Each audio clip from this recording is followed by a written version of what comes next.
Amiga, do you ever feel caught between two worlds?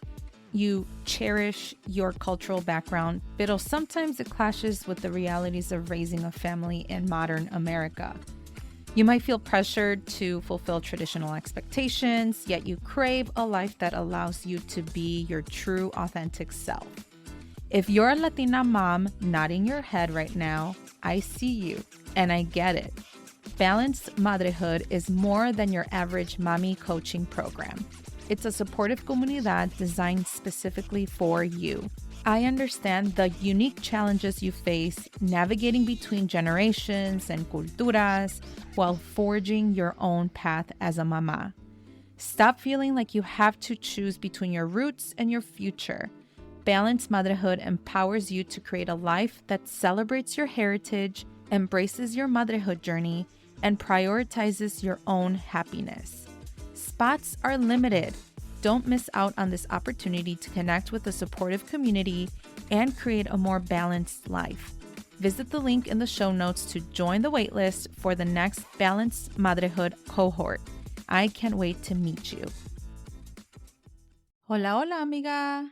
You are listening to the Best of VLM episode series, which showcases some of the most popular episodes of the Viva la Mami podcast. This episode is one of those.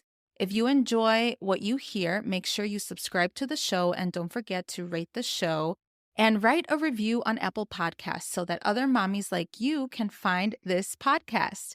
Ahora, let's get into the episode. Welcome to the Viva la Mami podcast. I am your host, Jessica Cuevas. I am a mother of two on a mission to help redefine the meaning of motherhood as a modern Latina mom. Motherhood can be a complex journey, interwoven in two identities that often make us feel ni de aquí ni de allá. Viva la Mami is committed to providing you with knowledge, tools, and support to navigate the challenges and triumphs of motherhood as Latina moms. On the show, we'll be discussing culturally relevant topics that will help inform and empower you in whichever season you are in on your motherhood journey. We'll be joined by Latina moms, experts and professionals who can offer advice, practical tips, relatable stories, and honest conversations.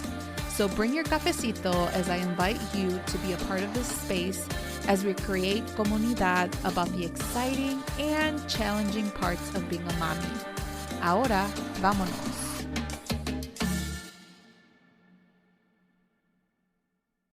Hola, Ana, ¿cómo estás? Bien, bien. How are you? I'm excited to be here. I am so thrilled that you are here because I felt that a lot of what you say on Instagram and social media, like so much of it resonates to me, but it'll also resonate to many Latinas out there. I think our listeners are going to get to know a little bit more about not just your expertise, but also just ways in which they can be empowered when it comes to their sexuality, wellness overall, and especially as they go through that transition to motherhood. And so if you can quickly introduce yourself, you can tell us a little bit more about yourself. Yeah. So my name is Ana. I am a doctoral level sexologist and a certified sex coach. I work mainly with the Latino community. That is like where my heart lies. Of course, everyone needs sex ed. So if you have questions, feel free to ask. But my heart really lies with the Latina community and really educating them about sex and sexuality, about their bodies, basically all the things that we didn't learn growing up. And also really having them like know that it's okay to honor and cherish like the things that they love about their culture, but also leave behind the things that don't really serve them. Mm-hmm. Yeah, we can definitely delve a little bit deeper into that, right? Because there's so many perceptions and misconceptions and even like taboos as it relates to like sex and the well-being and health. So yeah, can you tell us a little bit more about what like sparked your interest in being a sex coach and your business as well, which is Sex in Spanglish, which is awesome. I just love it. So can you tell us a little bit more about that? Yeah. So when I got to college, so I've always been interested in sex, like from a really young age. I was very curious about like what is sex? And like, not just like the act of sex, but like what goes on behind it. I was always very curious about bodies and their functions and what they do and all of those things. You would have thought that I would be like a doctor or something. I mean, I'm going to be a doctor, but not a medical doctor. So I was always just really interested in that. But because there is not like a direct path, like, oh, I want to be like a sex coach, right? There's not like this direct path to get there. So I just went into school. I actually started college and I was supposed to do forensic pathology. So doing like autopsies. And I was like, yeah, I don't want to sit in another science class. I had to take like 4 chemistry classes. I was like, no, this is it. We're done. So I switched to therapy or psychology, actually. And I was on the track to be a therapist. And that's when I found coaching. And so really quickly, I'll like give a quick explanation as the difference between coaching and therapy. So I feel like I'm in a very unique space because I do have a background in therapy. So I was trained in therapy. I can go and sit for the boards right now if I wanted to. But what I soon realized was that coaching is more of my style. I don't want to diagnose people. I want people to come to me, tell me what's going on with them. And we figure out, okay, this is your situation. Now, what do you want to do about it? I don't want to be the person that's like, you have anxiety, you have this. Like, tell me, I want people to tell me their experience and I want to work with them. I want to collaborate with them so that they can decide how they like want to approach their life, like how they want to live their life, right? I want to give them that power back that oftentimes they feel like that they don't have.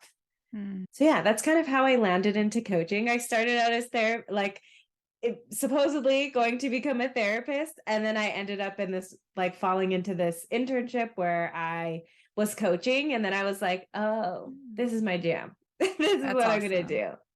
Yeah. That's great. And so with your practice in sex and Spanglish, like what kind of things do you offer?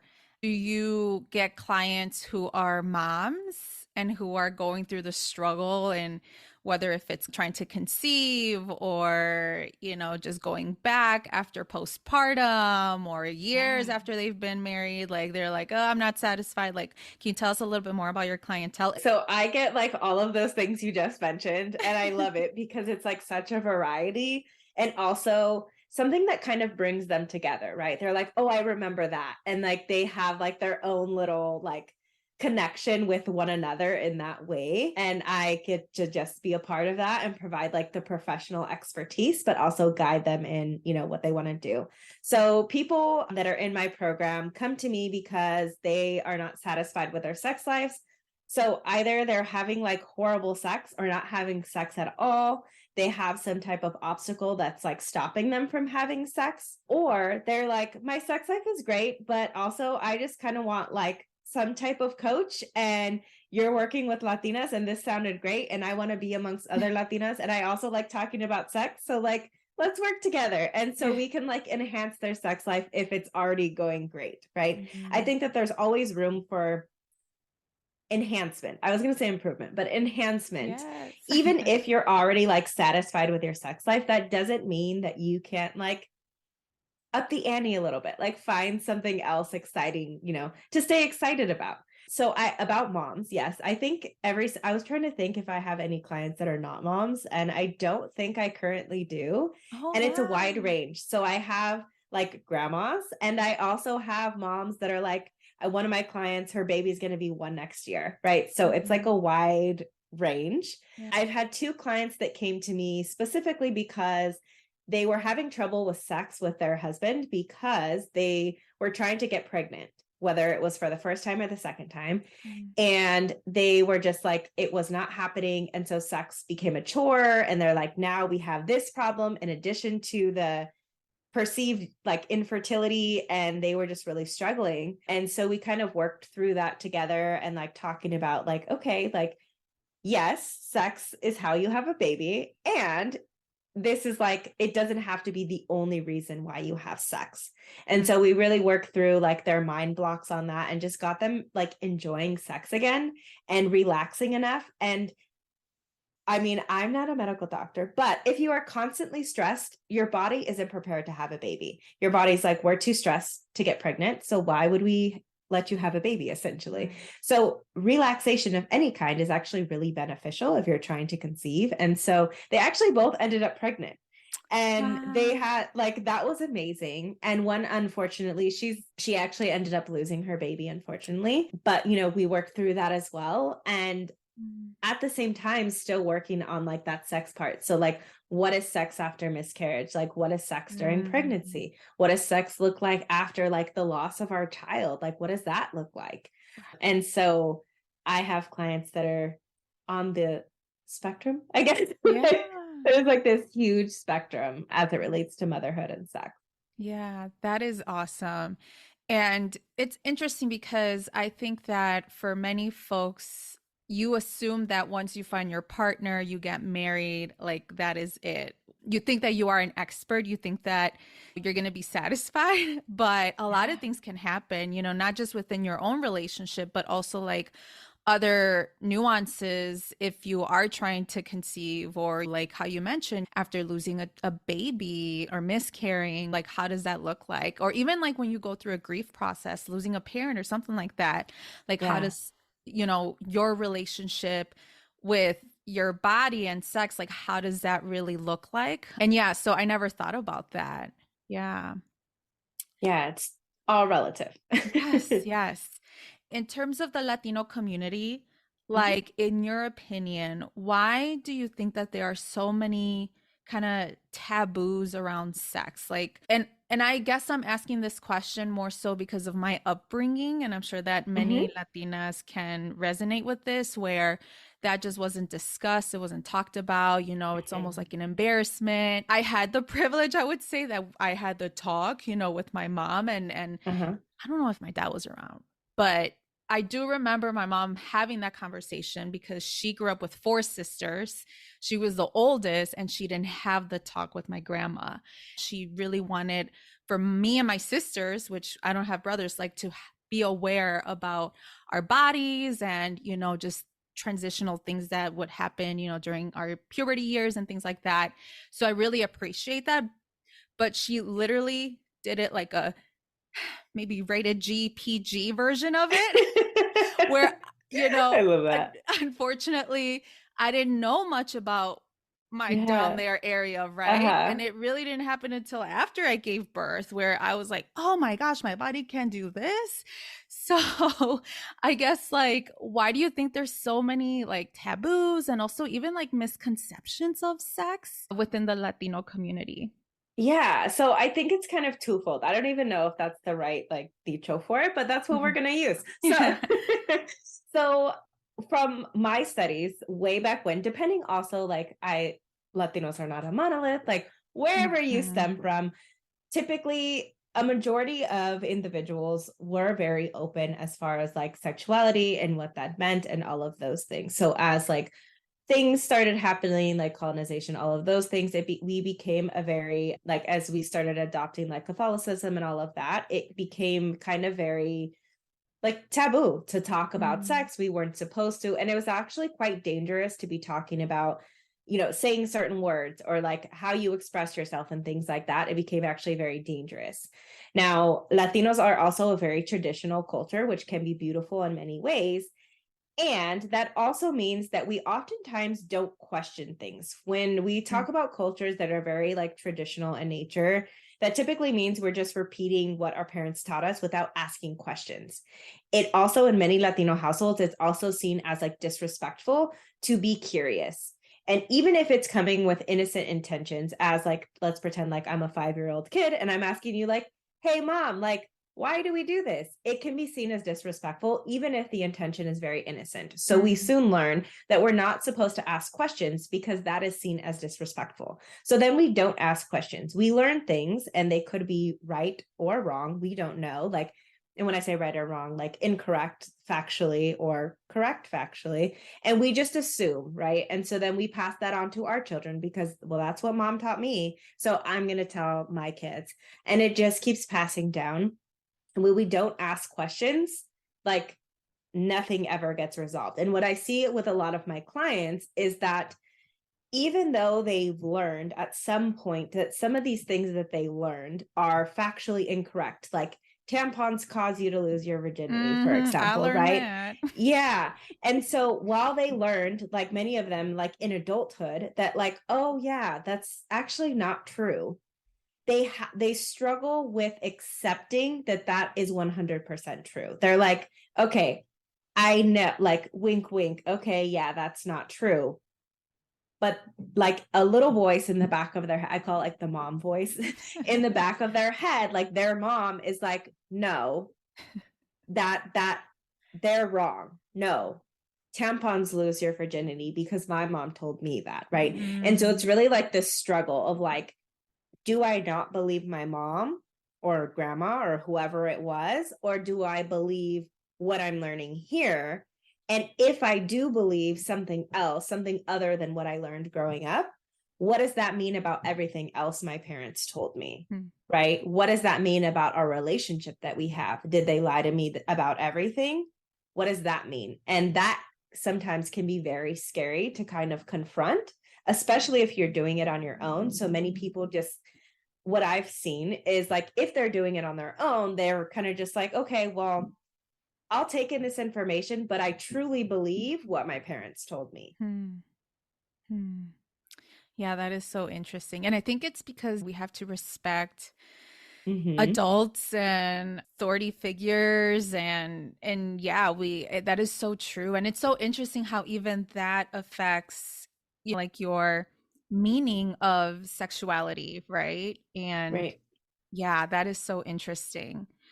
And so like when it comes to that and kind of going back to like the clients that you work with, or specifically like the Latina moms that you work with, how can one reconcile with those beliefs? I don't know, like what is there? Yeah. So what I noticed in probably like I would say all of my clients is that they've never necessarily been given permission to decide what it is they want to believe without fear of repercussion. Mm. So really what I do with them is I like metaphorically give them permission because they already have it. Yeah. But it feels nice when someone's like, yeah, like you can do this. So I like metaphorically give them permission and be like, okay, we're going to do this right here. You have permission to decide what it is that you want to believe. What do you believe? You don't have to act on these things. You can go back to believing what mom and dad said, but what do you believe?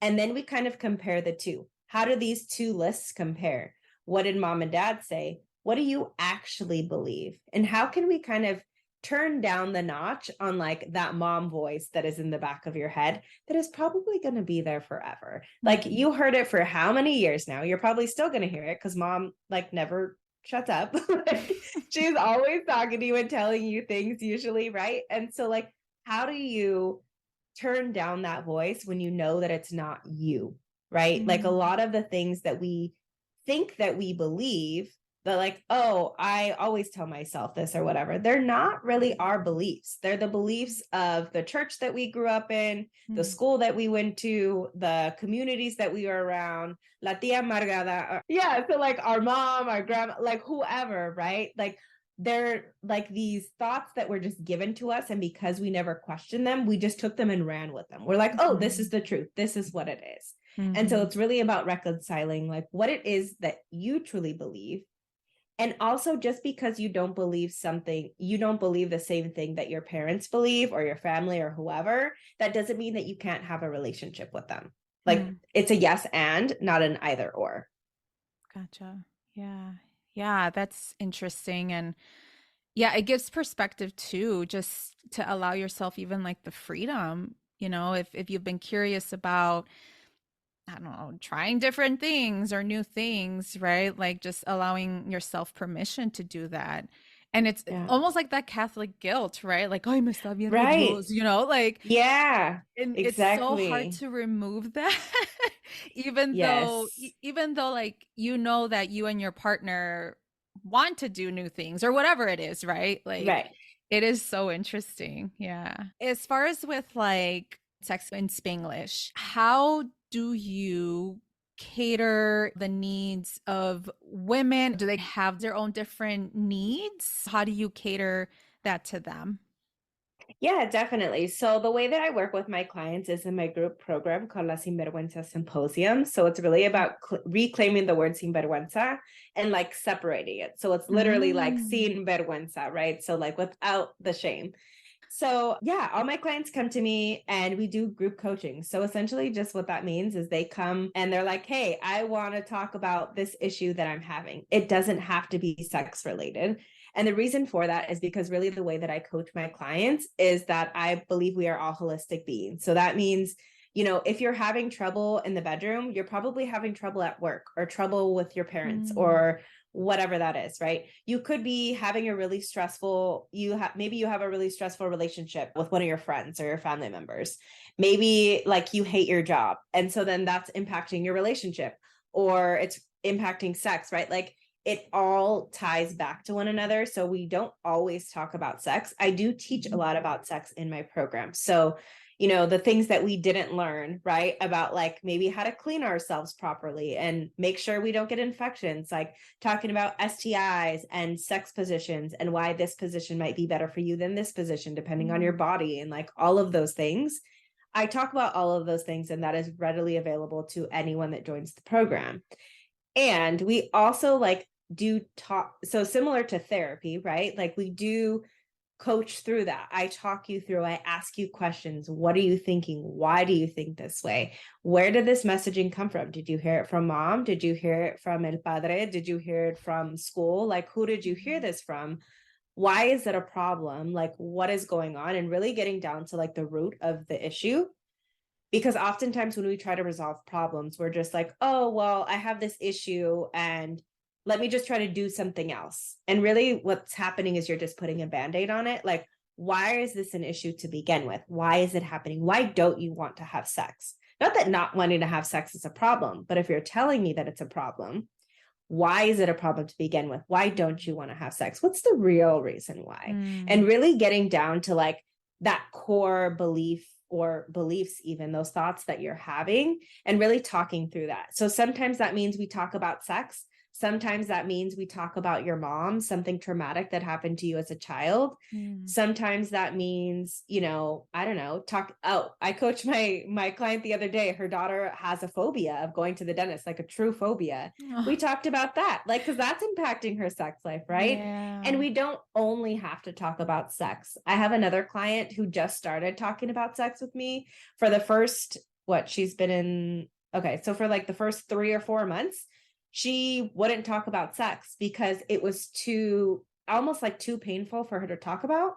She was too Mm. embarrassed to talk about it, but Mhm. she wanted to learn. She had the desire to learn. So we don't even have to talk about sex in order for you to, address your sex life. Yeah.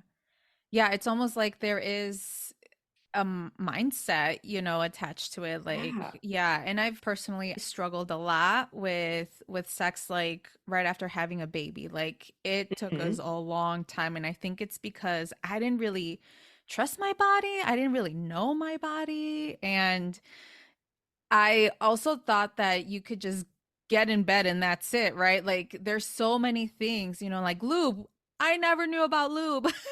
And Yeah. and so your brain is like the main organ that almost manipulates everything. And Yeah, it's not it totally. yeah, and it's not because you feel safe or that you've been in a long-term relationship and commitment, with your partner and you're open.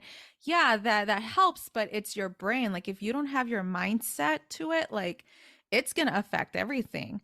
So I didn't know about that, and I'm glad that you shared that too, how, you work with your clients and how you can help remedy some of the core issues involved, and that way they can just, enjoy it and be present with Yeah. their sex life. Yeah. Yeah. And so I guess we can shift over to questions that I prepared as far as with like anywhere from pregnancy and postpartum, just because I feel like Mhm. that is such a big part of our lives, specifically for moms, of how our sex life is going to go, right? The first question that I have, is it normal to have sex while you're pregnant? Yes, it is totally normal. And it is totally safe given that your doctor is like, it's okay. I know there are some people that have high risk pregnancies or for some other reason they shouldn't have sex. So you always want to like get the okay from your doctor first. But other than that, it's fine. As long as you're comfortable and it's consensual, you're good to go. Yeah.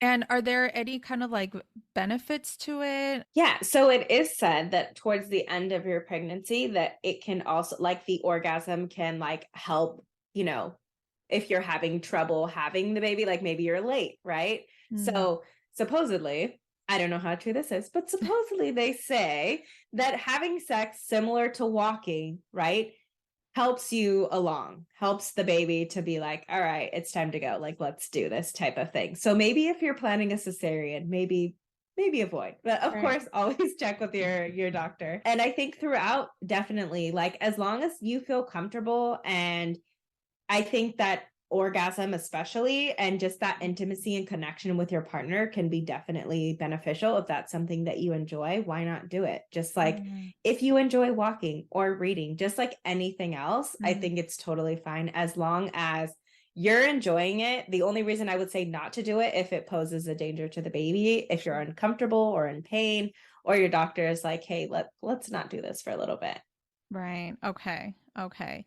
Yeah. And I think again, it's all part of that taboo, like, Mm-hmm. way of thinking, especially within Latinos, that once you do the deed, you're not able or you can quote Yeah. unquote, do it or, have Yeah. sex. And it's, yeah. And that was my perception too, which is so Yeah. interesting, right? And I think it's about like trusting our bodies, knowing our bodies, Mm-hmm. and obviously within the consultation of like your medical provider. But I think that yeah, oftentimes a lot of women just stop because they are not either interested in it, they have low libido, or they feel like they're too big or what have you. But being that it can help induce pregnancy at the very end, I think that there's a lot of benefits, yeah, to Yeah, it. why not? Yeah, once women become moms, like how can specifically Latinas, right, like revolutionize their sex lives once they have a baby? Yeah, so I think it's not forgetting that like you are you first. So a lot of Mm. times what happens, and especially in Latino households, because we are very like community and family oriented, which is beautiful, and I think almost to a fault, is that we forget that we are humans first, right? Like you came before your child. If you are not taking care of yourself, you are not able to take care of anyone else, right? And Mm. so, like, you also deserve pleasure.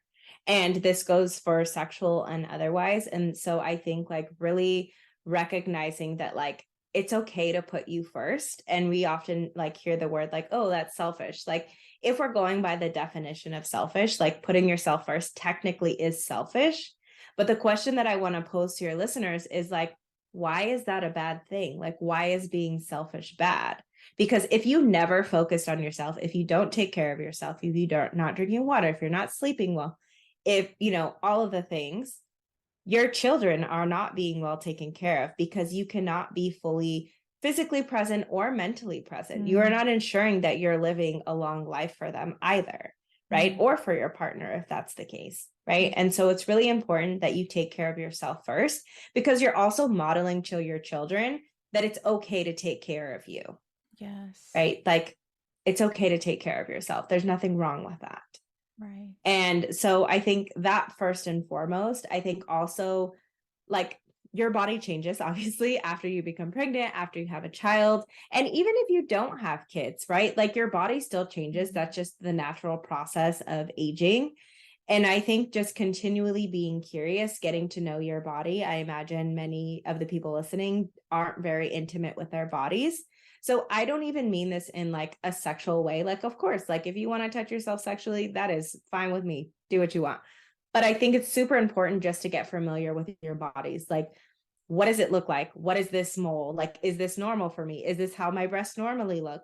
Is this how I normally smell? Not even just from a sexual perspective, but to be able to advocate for yourself, to talk to your doctor, like, no, actually, this is not right.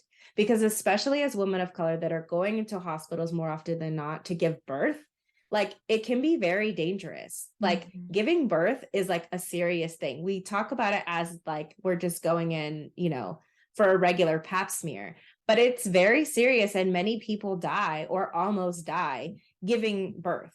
And so it's super important that you know what's going on with your body, so that when you go and talk to your doctor and you know that something's wrong, you can advocate for yourself, because that is your responsibility. It is not your doctor's responsibility. And I think that especially in our culture, we fall into this trap of like, oh, well, the doctor knows best. The doctor knows the science best. The doctor knows what is kind of like the average or typical thing for a person, and, you know, a pregnancy or whatever, but you are supposed to know your body because you are with your body 24/7. So you need to be able to advocate for yourself. And if anybody is struggling with like, whether it's pregnancy related or any other like medical thing that they're like, I want to talk to my doctor, but I don't know how, I'm more than happy to have that conversation. Like, I'm not going to charge you for it. Like, it's super important to me that people are able to feel that they can advocate for themselves. If you're not comfortable talking to me, I definitely invite you to have like a friend go with you so that you feel comfortable having that conversation.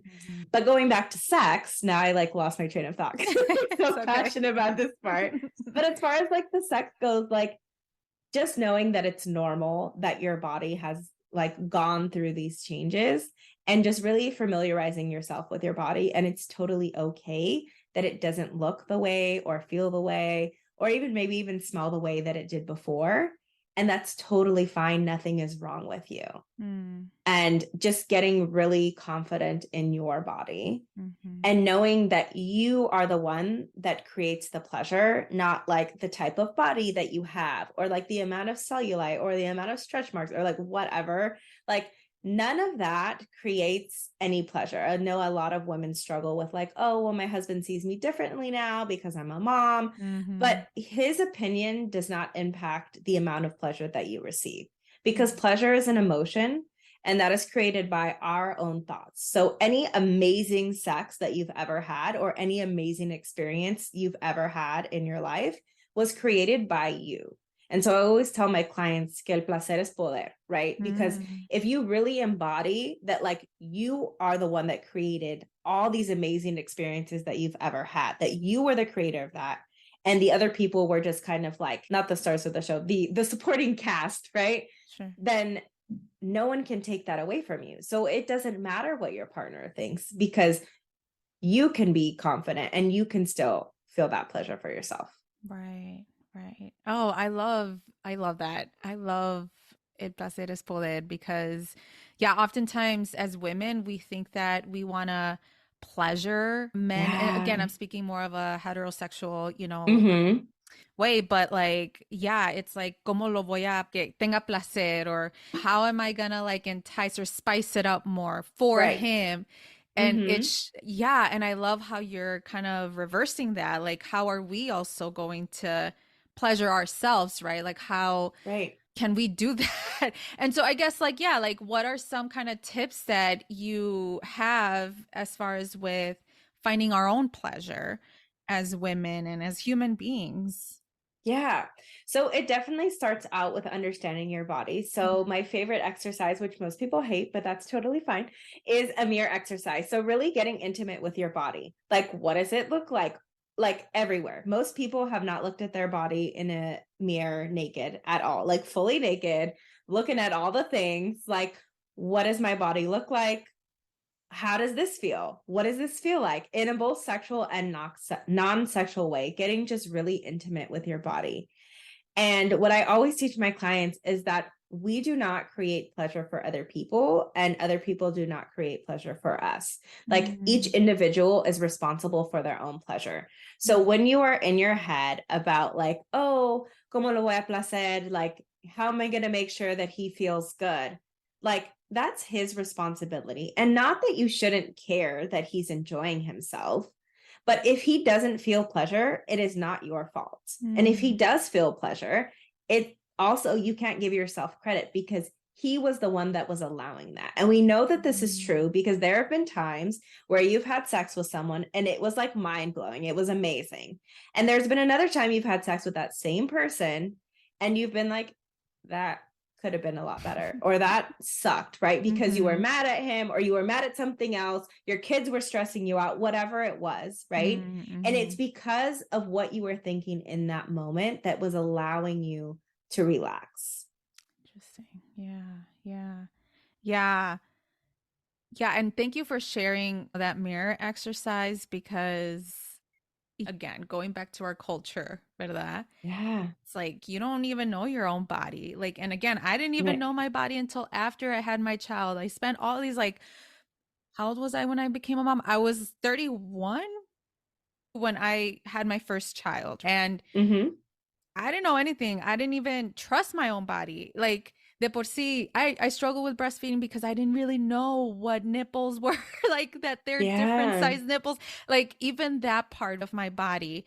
And it's so interesting how, for me at least, like I fully embraced my body after I had a child, because my body did all of this to create a life.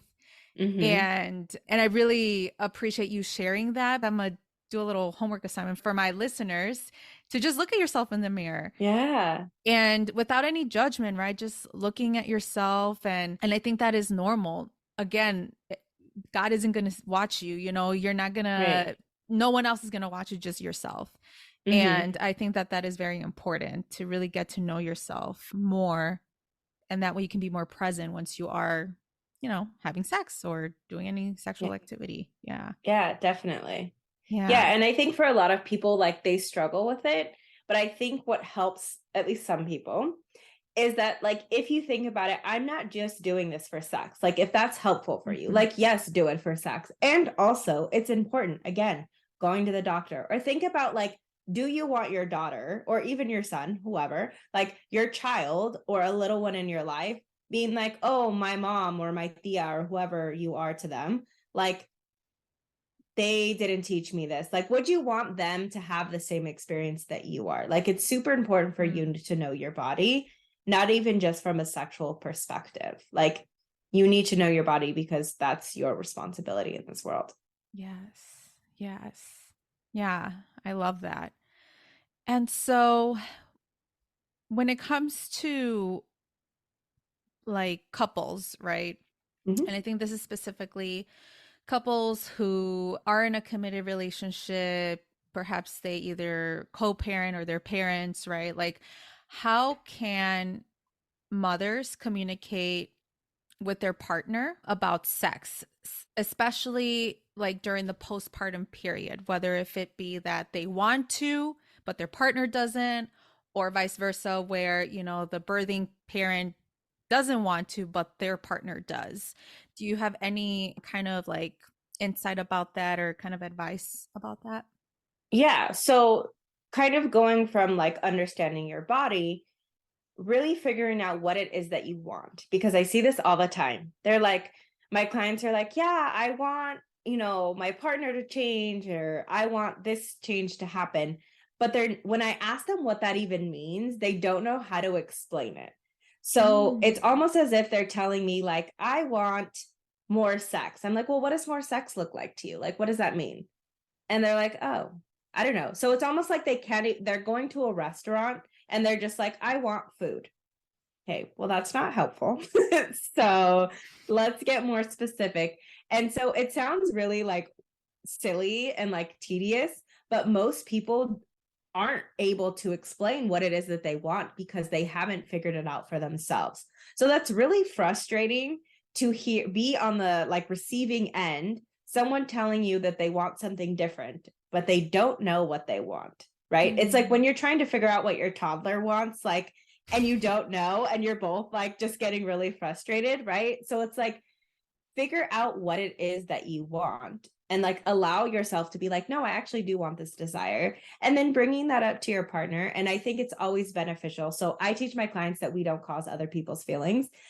And I think that it's important to approach the conversation without saying like, well, you do this and you do this. Like that's very accusatory. And so I think approaching it from like, this is my experience right now, and this is what I've been thinking. Like, this is what I would like to see either from you or like for us to do. Like, this is what I desire. Like, what do you think about that? And leaving it as an open-ended question versus like a demand, because your partner never has to agree to something. Like, if you're like, hey, I want to try doggy style, like, I think that'd be really cool. And your partner is like, absolutely no way in hell, we're never doing that. Mhm. You need to honor that, because if your partner was like, hey, I think we should have a threesome, and you're like, absolutely not, Mhm. never, and he's like, all right, then I want a divorce. You know what I mean? Like Yeah. that's totally fine. Like, you're allowed to have what you want, but you have to honor your partner's no as well. And I think a lot of times what my clients do, and I've seen other people do it as well, is they will go into these conversations just like assuming their partner is going to say yes, and that if they don't say yes, that the conversation wasn't effective.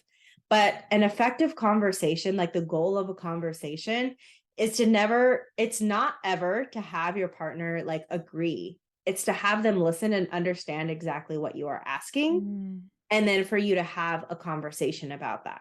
Mhm. Yeah. Yeah, and when is kind of like the right time, especially once you have kids, right? When you're just busy Yeah. and everything. Like, what are your recommendations to have a very like legit conversation, adult conversation with your partner? Yeah. Yeah. So I always teach about having consent. So this goes for everything, but Mm. especially for conversations. So if you wanted to be like, hey, let's try doggy style, like, let's just continue with this example. Like, hey, I want to have a conversation with you about something. Is now a good time? If Mm. they say no, you have to honor that no. But if they say yeah, then go ahead and have the conversation.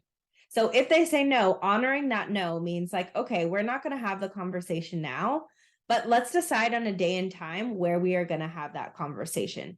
For some people, it's also helpful to have the conversation outside of the house. So whether that means you're having it, I don't know, in the backyard, or it could just mean like even off of your property. You want to go to Starbucks or something and have the conversation in the parking lot. Sometimes that's helpful for some people. Sometimes it's not. It might just be a little bit trial and error, but it's Mhm. always about asking for consent first, because you wouldn't want to come home from a long day at work, or I don't know, fighting with your parents or something. And then you're like, what now? Even if it is a conversation you're willing to have, you're not going to want to have it. You're not going to be in a good headspace to have that conversation. You don't want someone to just come dump all of this other stuff on you when you're just not feeling it. Like, maybe you just Mhm. want to go to bed. Maybe you don't want to talk right now. And that's totally fine. But always making sure that it's okay to have the conversation at that moment in time. Yeah. Yeah, I think that communication is key, just like in anything else. And if you have a desire or need, to try something else or do something else, I think definitely allowing the ample space and getting consent. Like, I never thought about that, right? And as Latina women, we tend to be kind of like, well, at least the way that I grew up, like the Latina women in my household were very like outspoken and very direct, and Mm-hmm. we're kind of blunt about what we feel and what we think without even asking for permission, really. And I think Yeah. that's a reminder, at least for, myself and the women who can resonate with this. And so if the conversation goes where, the partner doesn't agree with it, they don't want to do it, but you actually want to, right? Is there kind of a way to kind of find a happy medium when it comes to different desires, or to what point is it when a couple needs to actually go to therapy together? Yeah, definitely. So I don't think therapy is ever a bad idea. I Hmm. think a lot of times we think that therapy is like, oh, things are going wrong. I think that when things are going good, it's a great idea to go to therapy as well, right? Like, therapy is not just for when things are going wrong. Mm. So that's definitely something like y'all should do. Yes. If you want to talk about sex specifically with a therapist, I have to throw this in there. Be sure that they are ASEX certified, and I can send you a link so that you can share with Sure. your folks. A lot of times, clients that I've seen, or people that have sent me DMs and stuff, will go like, well, I went to this therapist and like they were horrible. And it's like, it's not that they were a horrible therapist, they just weren't certified in sex therapy. And so it's completely different. It would be like you went to your primary care physician when you had cancer. Like they're both doctors, but an oncologist specializes in cancer. So you're not going to go to your oncologist because you have the flu unless you have cancer. And you're not going to see your primary care physician because you have cancer. Like it's super important that you make that distinction. And so I can send a link, where people can find one, that's local to them. Yes. So there's that. And I think that so when I talk about like sex lives, whenever there's a couple, if we're talking about just like two people, there's 3 sex lives that are involved. There's your own sex life, the sex life of the other person, and then the sex life that you have together. And I truly believe that it is each individual's like own responsibility to ensure that they are receiving pleasure. So if there's something that you're like dying to do, that you want to do it, and your partner's like, absolutely not, well, then maybe that's time to open up the discussion about like, okay, like if it involves like, let's say it involves like a third person, right? Like you're like, no, I absolutely want to have a threesome before I die. And that is not something I'm willing to compromise on, right? Like, no, I'm having this threesome. And your partner's like, absolutely not. I'm not okay with that. Well, then, it might be a conversation about, do we want to open up the relationship? What does that look like? If it has to do with like a certain position or a certain like type of sex or something like that, where it's just you two, figuring out like, okay, how can I get like, why do I want this position, for example, or like, why do I want this specific thing that I'm asking for? And how can I get it without them, or how can we modify it so that I'm still getting pleasure in that way? So for example, if you were like, hey, I want to do it doggy style, and your partner's like, yeah, I'm not really into that. Like, okay, well, why do I want to do it doggy style to begin with? Do I just like prefer to not be on my back? Like, okay, well, what other positions can we do? Maybe I like being on my back, but it's just really uncomfortable. So I'm going to buy a prop so that I can, hold myself up so that it's not hurting me. Right. And really getting like curious with your partner, like why is it that you don't want to? And not in an accusatory sense, but just like, okay, like what about this is, not okay for you? And explaining like, this is actually why I want to do it, and really getting curious with one another. Because I think oftentimes we make assumptions of like, oh, they just don't want to do it. They're not into it. But why don't they want to do it? Or why do they want to do this thing? Right. We just make assumptions without asking. And so it's always about curiosity and asking why. And I think asking why sometimes can feel very like invasive, like judgmental almost. And like, no, like, I'm just curious, like, what, how does that interest you? Why does that interest you? What about that? What do you want from that? Sure. Yeah. Yeah, I love that. And just allowing space to open up, especially when you are in a relationship, in a committed relationship. I think just getting to know one another about what is it that you want, and hopefully you can find some resolution, or to make sure that the person feels heard. When it comes to moms, mommies and their sex life, like how can mommies have a good sex life with having kids, with having so much of the invisible load after a long day, if they intuitively really want to be with their partner and spend the special moment? How can they have a good sex life even though there's just so much going on? Yeah. So my favorite question is always, how can this be easy? So a lot of times we just assume that it has to be a certain way. And if it's not this way, that it's just not going to happen. And what that does is it doesn't give us the opportunity to see like, oh, maybe I'm really tired at night, but we do have some time in the morning that we could do it, right? Or in the afternoon, or like whatever that looks like. It's really about being flexible. Right. So maybe when your kids are like under 5, it might be really hard to get sex in like throughout the day, like you used to. And that's totally fine. But figuring out like, this is our situation. Now, what are we going to do about that? Given that sex is a priority, and really asking yourself, like, are you prioritizing sex, or are you prioritizing washing the dishes or cleaning the house or whatever else it is? I also think that it's super important for women, especially, to not tell themselves that they have to do something, because I see this all the time, especially with my clients. They're like, oh, well, I have to clean the house and I have to cook and I have to clean, or it's not going to get done. But the thing is that they've never given others the opportunity to do it, right? They'll tell their kids like, oh, can you wash the dishes? And because they don't do it right then and there, then they're in the kitchen right there, like washing the dishes for them. And I'm like, pues ahí vas.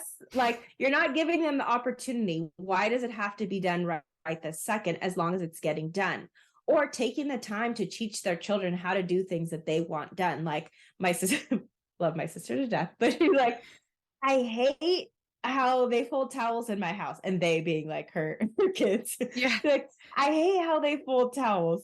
And I'm like, well, teach them how you want them to be folded if you want them done a certain way, or just have them fold it how they want it, right? So it's either you're doing it your way or you're taking the time to teach them how to do it.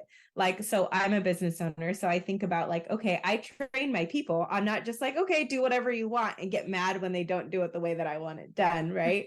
And so it's like, allowing yourself to delegate things. So whether that's to your kids, whether that's to your spouse, like, or your partner, whoever it is, like, delegate things, get rid of things. There are many things that we do that we don't have to do things worse. Like, it doesn't have to be perfect. You know, if you are financially able to, hire someone else to do it, hire someone to do your laundry, hire someone to make food for you. You can even hire your mom if you want to. Like, what better way to support your mom financially and have her make you food? Like, if my mom did not work, I would hire my mom to buy me food, to make me food every day. Right. Absolutely. Yeah. We shouldn't forget about ourselves. We shouldn't forget about ourselves. Yeah.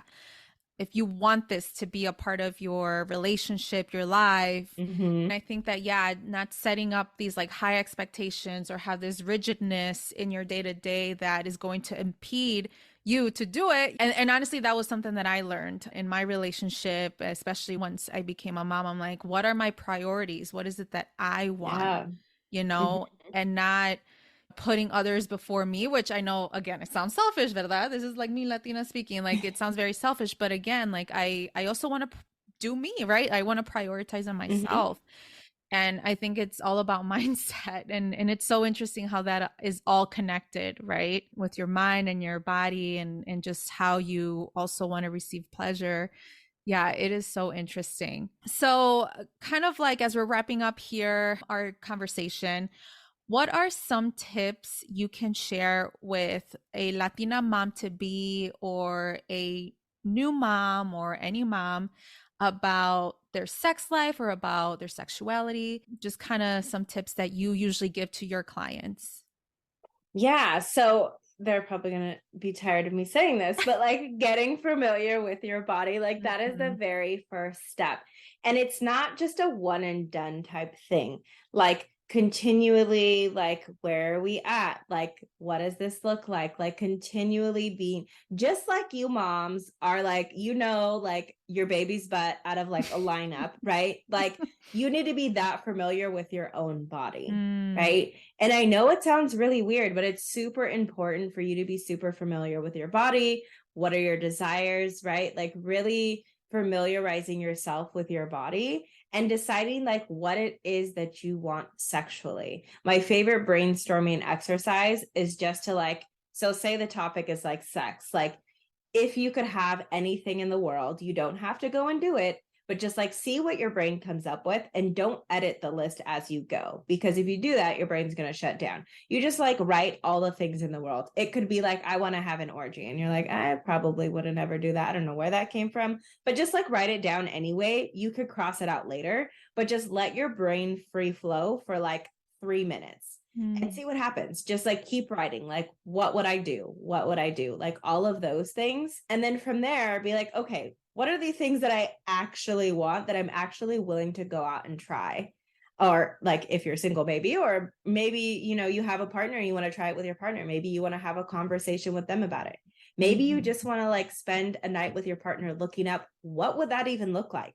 I don't even know what an orgy looks like, but I want to have one with my partner and other people. Like, how do we do this? Right? Like just looking it up, going to a sex shop together, like whatever that looks like, and just be continually having the conversation with yourself, like reassessing like what it is that you want, and also having that conversation with your partner and prioritizing sex if that's something that you want. Because if you say that it's important to you, but you're not prioritizing it, then it's not important to you, right? Like you prioritize feeding your children, right? Because that's important to you.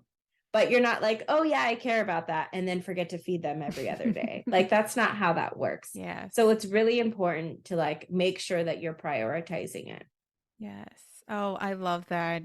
Some really great tips that I'm sure that even myself, I'm like gonna take with me, but definitely my listeners. And I think we definitely need to respect our bodies, right? And really understand what our bodies were made for as we are evolving within ourselves or our relationships, like just being curious. And I think that is normal. Like, don't let, like you said, the voice, right? That mom voice or the God voice or whatever it is, not get in the way, even though, yes, we also have to go through our intergenerational cycles of trauma, but I think that it is very important to prioritize on ourselves. So thank you so much for sharing that.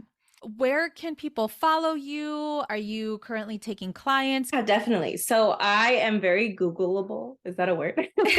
Easy to find on Google. Yeah. So it's Sex and Spanglish. I am on Facebook. I'm mainly on Instagram, but I'm also on Facebook if you want to find me on there. I'm on TikTok, Sex and Spanglish, Twitter, Sex and Spanglish, all the socials. I am running my group coaching program, La Sinvergüenza Symposium. The next launch is February 1st. So not sure when this episode comes out, but definitely, you can get on.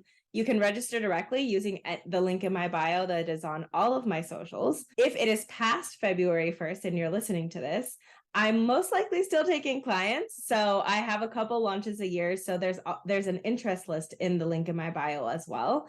So get on the interest list, and that's where you get all the information sent directly to your inbox about my program, about what I'm currently offering, all of those things. And you actually just reminded me that when we were talking about tips, I have an ebook called Spice It Up con la Sex Coach. And so it's 69 tips to just mom brains are tired. Brains are tired in general. You're like, I don't want to come up with ideas.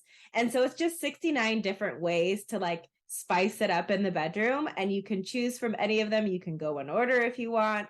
And it also gets your brain kind of, the juices flowing is how I call it. Like you're like, oh, that sounds cool. I don't want to do it that way, but I want to do it this way. And you kind of make it your own, but it's a starting point. So you're not like a blank piece of paper. What do I want to do with my sex life? Right. So it's just an idea. So I can send you the direct link that they could just download it directly. Yes, absolutely. I love the title of it. That's so clever.